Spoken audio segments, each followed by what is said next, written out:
Zacarias, capítulo 11. A derrota dos reis cruéis. Líbano, abra suas portas, para que o fogo acabe com os seus cedros. Chorem, pinheiros, pois os cedros caíram. Aquelas belas árvores foram destruídas. Chorem, carvalhos de Bazã, pois a mata virgem foi derrubada.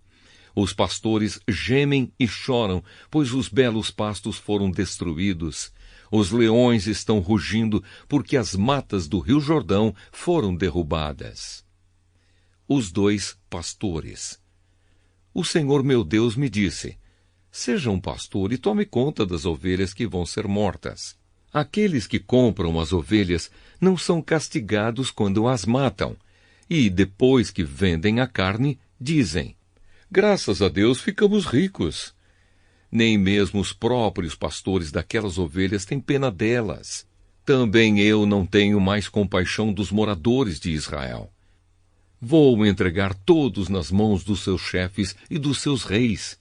Estes arrasarão o país, e eu não livrarei ninguém do poder deles. Eu, o Senhor, estou falando. Portanto, eu fui contratado pelos que compram e vendem ovelhas para cuidar das que iam ser mortas. Peguei 2 bordões.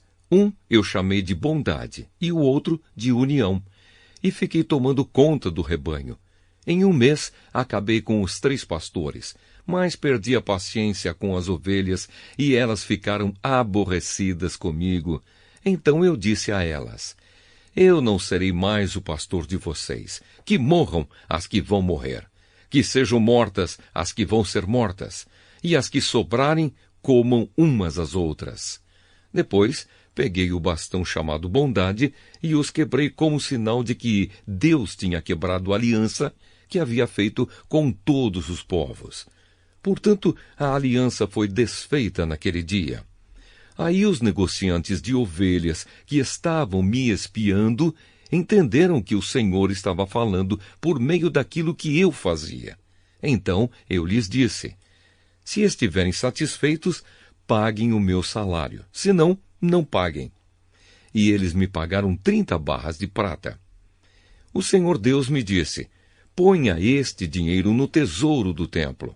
Peguei o dinheiro, o ótimo salário que eles achavam que eu merecia, e pus no tesouro do templo. Depois quebrei o segundo bastão, chamado união, como sinal de que estava desfeita a união de irmãos que havia entre Judá e Israel. Em seguida o Senhor me disse: agora faça o papel de um pastor que não presta. Pois vou pôr um pastor para cuidar do meu rebanho, mas ele não vai se preocupar com as ovelhas que estiverem em perigo, não vai procurar as que se perderem, não vai tratar das que se machucarem, nem vai cuidar das que estiverem cansadas. Pelo contrário, ele comerá a carne das mais gordas e não deixará nem mesmo os cascos. Ai do meu pastor que abandona o rebanho, que um dos seus braços e o seu olho direito sejam feridos pela espada, que o braço fique paralisado e o olho fique cego.